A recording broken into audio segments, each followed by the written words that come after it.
Vamos entonces a aterrizar, ya lo he explicado en 10 minutos, pero ahora lo voy a desarrollar un poquito más, en una reflexión que viene de mi propia conclusión, evidentemente, viene de las lecturas, viene de la meditación, viene de escuchar también a otras personas que piensan distinto, intentando comprender sus razones, intentando comprender cómo ellos entienden estos relatos donde Jesús habla del pan vivo bajado del cielo y que es su cuerpo y que es su sangre. Ya he explicado que nosotros vamos más allá de la explicación metafórica o literal. Nosotros no la entendemos y esa es la trampa en la que podemos caer, pensar que nosotros estamos interpretando y leyendo literalmente estos textos eucarísticos. Así que cuando Jesús dice que nos da de comer su carne y a beber su sangre, lo tenemos que interpretar literalmente. Y eso es un error, porque ya en la Edad Media surgió ese error en contraposición al simbolismo. No es una interpretación simbólica o metafórica, no es una interpretación literal. Como he dicho, es una interpretación eucarística, es decir, sacramental. ¿Qué sería una interpretación literal? Que nosotros creyéramos que realmente nos comemos la carne y la sangre de Cristo físicamente hablando. Y no, lo hacemos sacramentalmente hablando.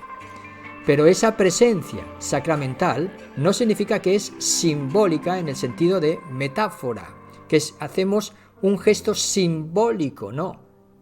Esa presencia sacramental es verdadera y es real. Y la explicamos a través del concepto de la transubstanciación, porque hay un cambio de substancia. ¿Es lícito o no es lícito hacer eso?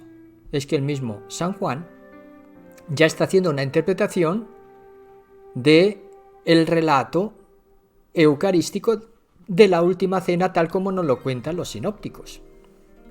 O sea que ya es un estado de la tradición apostólica posterior, en una comprensión ligada a la predicación en un mundo, como el Evangelio de San Juan se sitúa, gnóstico, docetista, en el que está reafirmando la realidad de la carne de Cristo. Cristo no se ha encarnado en apariencia, no ha sido adoptado en una persona humana, sino que es el Verbo eterno, una persona divina de la Santísima Trinidad que se ha encarnado. Por eso el Evangelio de San Juan va a insistir tanto en la encarnación. El Verbo se ha hecho carne. Y esa carne está significando lo concreto de la encarnación, de la persona del Verbo que se encarna, la verdadera humanidad de Cristo, contra los gnósticos docetas, ¿verdad? Pero por otro lado, esa carne se va a hacer vida en nosotros por el don de su vida. Él va a entregar su vida. Y ahí tenemos que entender que el contexto del pan vivo bajado del cielo hay que entenderlo también en esa afirmación clave para el Evangelio de San Juan de la presentación de Jesús como el Cordero de Dios que quita el pecado del mundo. Jesús, como el Cordero, va a ser sacrificado. Jesús, como el Cordero, va a ser también alimento comido. Porque el sacrificio de la alianza, de la antigua alianza, de la primera alianza, no es solamente un sacrificio expiatorio que sella la alianza de Dios con su pueblo, sino que es un sacrificio también que va a permitir que la carne separada de la sangre se va a rociar como sello de la unión de Dios, altar, y el pueblo, rociando la sangre sobre el pueblo, es el cordero también que se come en la cena pascual. Por lo tanto, realiza la comunión y la liberación del pueblo de Dios. Esa realidad del Cordero de Dios que quita el pecado del mundo se está refiriendo también a lo que Jesús dice cuando dice: esta es mi carne para la vida del mundo. Mi carne para la vida del mundo, el pan vivo bajado del cielo, el pan que yo les daré es mi carne, para la vida del mundo y que da vida eterna, está refiriéndose a la institución de la Eucaristía en la última cena pascual de Jesús. El contexto pascual está presente. Y entonces Jesús dirá: esto es mi cuerpo que se entrega, mi carne para la vida del mundo. Tanto es así que muchos piensan que el Evangelio de San Juan está aquí, en un estadio posterior de la tradición apostólica, reflejando la institución de la Eucaristía de los sinópticos. Por eso él no narra el relato de la institución de la Eucaristía.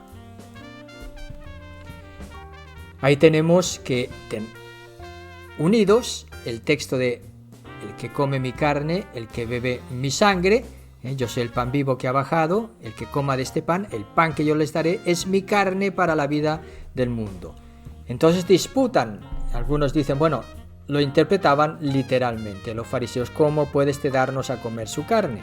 Nosotros no hablamos en ese sentido, en el que preguntan los fariseos, que están preguntando, los judíos, que están preguntando a Jesús y están disputándole a Jesús y confrontando a Jesús por dar a comer su carne, y entonces va contra la ley también de que no se puede comer la carne con la sangre. Entonces Jesús le dijo, y reafirma, y aquí viene el realismo y la concepción sacramental eucarística que ya tiene este texto, que va ligando el pan vivo bajado del cielo al Jesús, que en la última cena dijo: esto es mi cuerpo que se entrega, esta es mi sangre, el cáliz de mi sangre de la nueva alianza, derramada para la salvación de muchos, para la salvación para el perdón de los pecados, ¿verdad? Os aseguro que si no coméis la carne del Hijo del Hombre, y aquí empieza a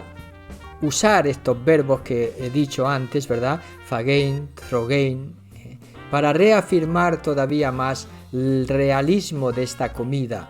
Y no bebéis su sangre, también pinein, beber, no tenéis vida en vosotros.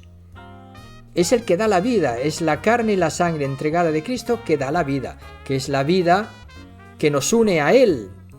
El que come mi carne, y aquí ya para reafirmar, ¿no? Ya usando el verbo throgein, el que come mi carne y bebe mi sangre tiene vida eterna, ligada a la vida eterna. ¿Cuándo recibimos nosotros la vida eterna? Jesús va a hablar del nacer de nuevo. El que nace del agua y del Espíritu es el sacramento del bautismo. Ahí se recibe esa vida eterna. Pero esa vida eterna que se recibe tiene que permanecer durante la vida con un alimento, que es el alimento de su cuerpo y de su sangre. Cuando Jesús decía que Él es la vid, nosotros somos los sarmientos, eso es una metáfora, ¿verdad? Pero esa metáfora no la interpretamos al pie de la letra, pero sí tiene una realidad que se realiza en la relación, disculpen todas esas R's, esas palabras que empiezan por R, en la relación del cristiano que por medio de la fe cree en Jesús para tener vida. Y esa relación de la unidad entre los sarmientos que permanecen unidos a la vid, nos preguntamos cómo se realiza eso, a través del alimento. El alimento de la fe en Cristo, el alimento de la fe en la enseñanza de Cristo para convertirse en discípulos de Dios, que nos enseña sobre el Padre, discurso del pan vivo bajado del cielo, y en el alimento que es su carne y es su sangre. Y así su carne, volverá a repetir, es verdadera comida, es verdadera bebida. Y eso está ligado a que el que come mi carne y bebe mi sangre tiene vida eterna, no muere, tiene vida eterna. En comparación con el alimento del maná, que aquel que lo come muere. ¿Por qué? Porque ese no contiene al mismo Cristo, que es el que nos da por la comunicación de su Espíritu, pero que por esa comunicación misma de su Espíritu puede venir en su carne propia y en su sangre, es decir, en su persona glorificada, en el sacramento del pan y del vino, viene a nuestra vida como alimento que nos cristifica realmente. Es un alimento espiritual real, sacramental, sustancial. verdadero, real y sustancialmente.